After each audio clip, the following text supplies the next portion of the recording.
All right, folks, we have a bunch of new trailers and footage and just in general news coming right out of Tokyo Game Show. And yeah, even 15 minutes of Resident Evil Requiem running in handheld on Nintendo Switch 2. Some people were able to get some footage. Apparently they weren't supposed to record, but it happened anyway. So, hey, it's out in the public, so we're going to talk about it and show it off. I'm pretty excited about that. We'll probably save the Resident Evil Requiem one for towards the end of the video. So there's a lot of information going on out there, including some brand new stuff coming from things even about game key cards and the situations surrounding them and the complications that we're seeing here. But before we dive into this video, I got to tell you about today's sponsor. This video is sponsored by Factor. As many of you know, I've been on a weight loss journey for a while, and one of the hardest things to do when you have such a busy schedule like me is to maintain healthy eating habits when your time is limited. Whether it's my morning routine of getting the kids off to school, followed by a workout on the rowing machine right before work, or dealing with the ever-growing demand on my time between work, family, and friends, reality is that sometimes you don't have the time you want to make a good meal.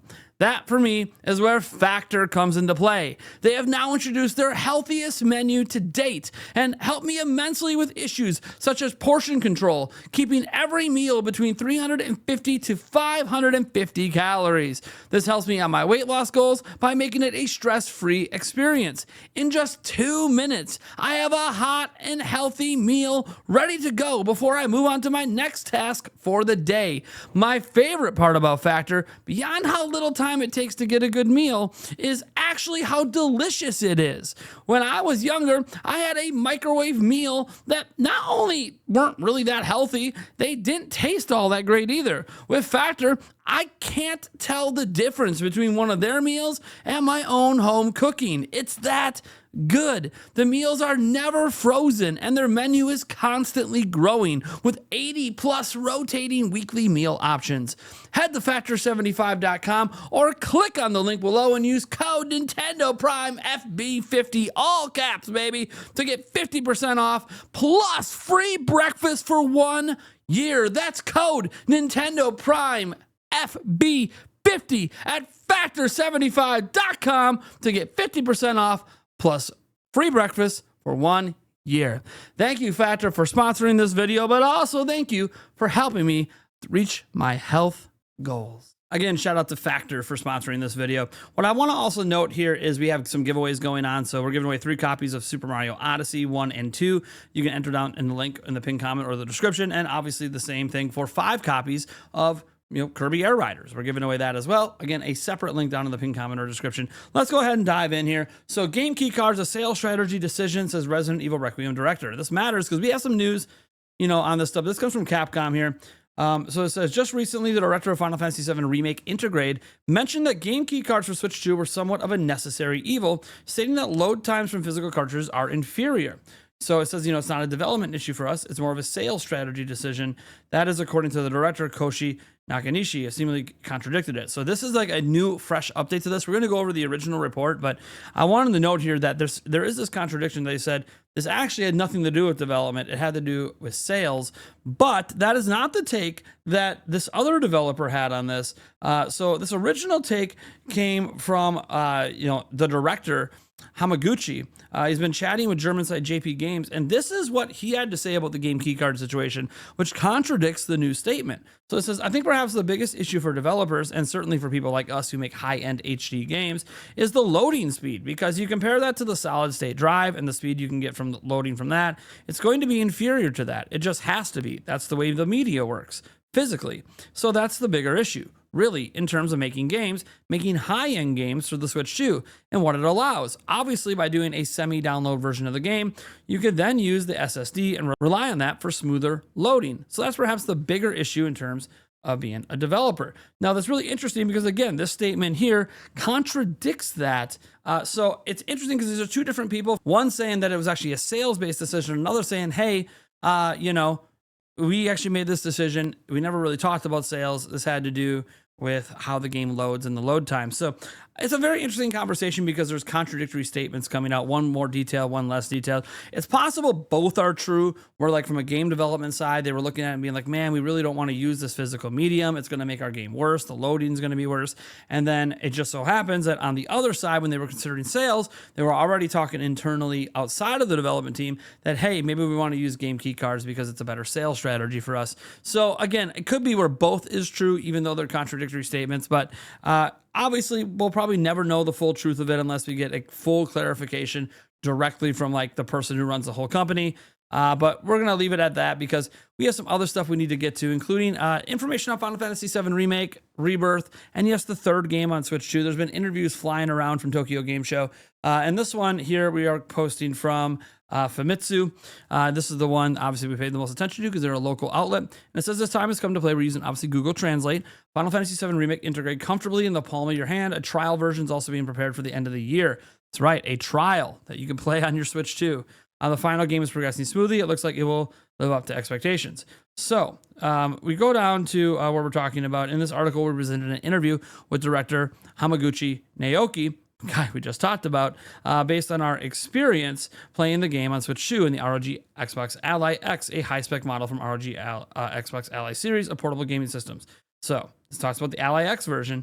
But just wait, there's stuff in here. I just had the chance to play the opening part of Final Fantasy VII Remake Integrate on the Switch 2 and the ROG Ally X. I was surprised at how comparable it was to playing it on consoles. Thank you. Everyone who tried out the Switch 2 version at Gamescom 2025 and PAX West 2025 was amazed at how smoothly it ran. Also, this is something I've noticed myself, but with a home console, the player is far away from the screen, but with a handheld, the screen is right in front of you. So I think you feel more connected to the game. I hope that even those that have already played it on home console will experience the thrill of having Final Fantasy VII Remake running in their hands. So again, pretty exciting stuff about the Switch 2 in particular. So the characters are extremely important. It says, were there any particular points you pay attention to or difficulties you encountered making it playable on portable? Characters are extremely important. So I think users are likely to be dissatisfied if character graphics are significantly different from other platforms. Lighting is crucial. Talks about that. It's an area where rendering engines worked hard to optimize, and I think that's why people are getting the impression that it's comparable to home consoles. So optimization for each individual game console is important, but what aspects did you focus on for each? Well, with Switch 2, we had to optimize it to run stably, even in handheld mode, which was a challenge. We also paid attention to keeping power consumption down. With regards to ported titles for Switch 2, it's only been a short time since the Switch 2 was released, so game fans are paying close attention to how well the port is done, and they're very strict about it. But we've received very positive comments about Final Fantasy VII Remake Integrate from both the media and game players. It's good that we focused on optimization, and I agree. Thank you so much for optimizing the game. When I played at PAX West, that's what we want. We want smooth playing third-party games. Now, what are the resolution and frame rates like in TV mode for Switch 2? So the maximum resolution is full HD, and the frame rate is 30 FPS. In handheld mode, the DLSS function, a technology that uses AI to increase resolution through upscaling, means you won't notice much difference when playing in TV mode. All right, so it says, by the way, have there been any adjustments made to suit the characteristics of the hardware, like mouse operation? He says, regarding Final Fantasy VII Remake Integrated, there are no situations where mouse operation would significantly improve operability. So no mouse support, guys. The game is also compatible on ROG X. We'll kind of skip over that. You guys can read that if you would like on your own. Even with the move to multiple platforms, we strive for quality. So it's been announced that Final Fantasy VII Remake series will release on multiple platforms in the future. And that's just a policy they have. From the perspective of creators, is it difficult? Of course it's difficult. I mean, supporting more than one platform is always difficult. When it comes to multi-platform titles, one thing that is often said is that the quality is sacrificed in order to be compatible with hardware with lower specs. But what do you think about this? And he says, we hear this a lot, but there's absolutely no need to worry. Our development environment is fundamentally geared towards high-spec systems. So the quality we aim for remains the same, and we're thinking about how to achieve that same quality on handheld. There's absolutely no need to worry about the quality of the game. Rest assured, the Switch 2 version of Final Fantasy VII Rebirth, remember, a game that we haven't even seen yet on Switch 2, is currently undergoing rave optimization, and it's running at a quality we should be aiming for. We believe the know-how gained from this port will be of great use going forward. So they actually are very proud of the work being done presently on Rebirth for Switch 2. So that's really nice to hear, especially with how well the first one ran. Rebirth was only on PS5, however, and above. So yeah, this is exciting news because that's the one people are very curious about, because the original Final Fantasy VII Remake was on PS4. Now, you say in the game experience will be the same on all platforms. So what about the release timing for each? He says, well, I can't say anything specific about that. We're hoping to give Switch 2 and Xbox Series X and S players enough time to play Final Fantasy VII Rebirth before the third installment is released. So they do want to get out Rebirth probably next year, probably before the third installment comes out, which might be in 2027. But they'll connect it to the final installment in a way that satisfies everyone. So they think it is important to get both out for Xbox and Switch 2 players. Speaking of the final installment, during the recent live broadcast, they commented that the development of the third installment is progressing smoothly and according to schedule. And it says, as Nomura said, development is progressing very smoothly and is proceeding at roughly the same pace as the original schedule. So you can rest assured. As I said earlier, I have been involved with Final Fantasy VII Remake series for over 10 years. I want the third installment to be a culmination of the series that will satisfy many people and bring it to a beloved conclusion. That is my hope, and I have a good feeling that it will live up to those expectations. Obviously, you have to wait a little longer, but here's the thing. There's also a demo coming. That's great that it's being released on multiple platforms, so you can play it on the hardware your own. For game fans who own a variety of consoles, it might be difficult to decide which one to play it on. That's right. Steam Deck seems to be a very popular overseas, and a fair percentage of overseas users who purchase the PC version seem to be playing on Steam Deck. Of course, I think they're playing it in parallel with the PC version, but I feel that the gaming population on handheld devices is expanding in North America. However, it seems that many people use Steam Deck as a portable device to play while sitting on a sofa rather than taking it outside. With the Switch 2 and ROG Ally X, I think there will be more opportunities to take it outside. So I'll be very happy if someone is playing Final Fantasy VII Remake on the train or somewhere else. Now, at Tokyo Game Show, you'll be able to try out the remake integrated on Switch 2's handheld mode or ROG Xbox Ally. You could be amazed. Of course, many people won't be able to attend Tokyo Game Show 2025, so we're preparing to release demo versions for Switch 2 and Xbox Series X and S around the end of the year. We put a lot of effort into optimizing the game, so we hope you could check it out as for a model of HD ports to play on Switch 2. Oh man, oh man, oh man, oh man, oh man. And then they go into their experience playing the games. Look, guys, I am so excited for this news. All of this is just great news. If you're a huge Final Fantasy VII or just Final Fantasy fan in general, this news is just music to your ears. And if you're hoping for success for Switch 2, maybe this next bit of news will continue to be music to your ears because we have updated Famitsu sales from last week. So the Japanese charts show Mario Kart World Donkey Kong remaining strong here. As we scroll down, see Mario Kart World is at the top here with 33,861, still holding the number one spot. Then we got Trails in the Sky, first chapter, actually selling slightly, just ever so slightly better on PlayStation 5 than on Nintendo Switch, just beating it by a hair. That does happen. Time to time. Donkey Kong Bonanza chimes in at number 4 on Switch 2, so really the number 3 best-selling overall game. But obviously, Trails in the Sky first chapter, you combine those sales together, it is the best-selling game for the week. Then we have Castlevania Dominus Collection, and then Demon Slayer, Kimetsu no Yaiba, Story of Seasons, Grand Bazaar, Minecraft, Mario Kart 8 Deluxe, and the Quintessential Princess. So just a bunch of obviously Switch games that we're used to seeing on the charts. But yes, this was a brand new release this week. No surprise that it's number 1. They do like their RPGs over there. Now you go to the actual console sales, and again, Switch 2 is at its consistent 40,000. That has been doing every single week, essentially, when a major, system seller doesn't drop. We're going to have to wait and see if there's a push with Mario Galaxy 1 and 2, because that's also on Switch, or a push with Legends ZA, because there's a bundle that might be more apt. That's in the middle of October when we could see a boost for Switch 2 sales there. And then obviously when we get to November, we have Switch 2 exclusive games dropping, which could lead to a boost in sales as well for the holidays. So we'll just have to wait and see. But for right now, Switch is holding steady at 40,000 basically every single week. So that's always good to see that, hey, every week it's consistent. I think you got the Switch OLED behind it, Switch Lite. PlayStation 5 dropped off from last week, a huge drop off. They were at 10,000 last week due to a game release. Now they dropped down to 4,000. Switch right there, PlayStation 5 digital and PS5 Pro behind that, with the Xbox Series X, digital, non-digital, Series S, all kind of chiming in there. PS5, by the way, still moving those 18 units. It's trying to crawl. They're trying to get to 8 million.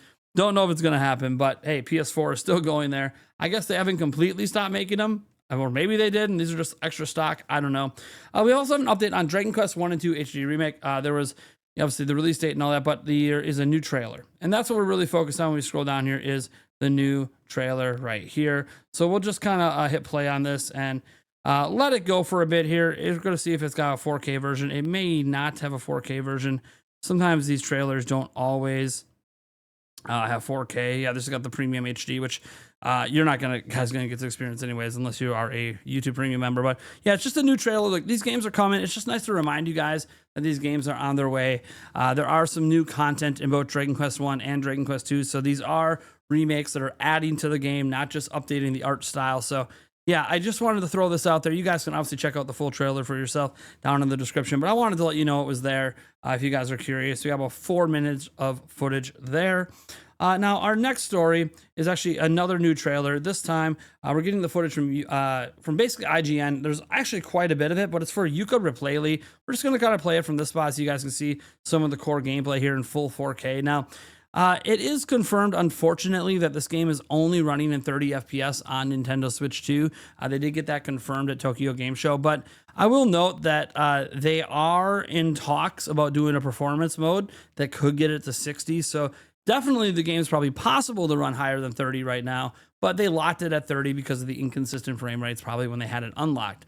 That said, they are probably working on, or at least they said they're working on, potential performance mode to get to 60. It just won't be available at launch. The performance mode would probably obviously be a lower resolution, maybe 1080p, maybe 1440, whatever they can get it to run at. I see no reason they shouldn't be able to get this game eventually to 60 FPS. But, you know, the game's looking better than ever. Yes, there's additional content in this one as well. And it fixed a lot of the complaints of the original release. You're seeing some of those complaints already addressed right here in this footage. But again, this is obviously a long extended demo that IGN got to play. So again, we got 24 minutes of this if you guys want to go check it out. Obviously, this is a game that we've seen before, but it's just nice to see it again. And again, got to play it myself at PAX West, and yeah, it holds up. It's really, really good, just like I expected it to be. Next up, we have some new footage as well. I couldn't find a great version of this, so this is really 1080p with Twitter compression because it's Professor Layton in the New World of Steam. Now, the big deal in here is not just that we got this new trailer, and I gotta say, this game looks incredible. I think the Professor Layton's kind of always looked incredible. I've always liked its unique steampunk slash cel-shaded sort of art style. It's a good combo that works really well. But I think the big thing to remember here is that this trailer came with the accompanying announcement that this game has been delayed to 2026.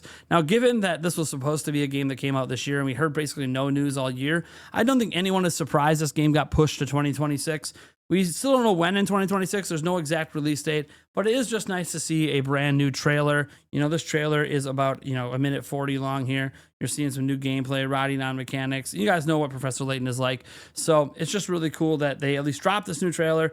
And yes, the game got delayed, and that sucks. And game delays always suck, but you know, the quality of the experience is what matters most. And that's what I care about. And now we're going to end with footage here.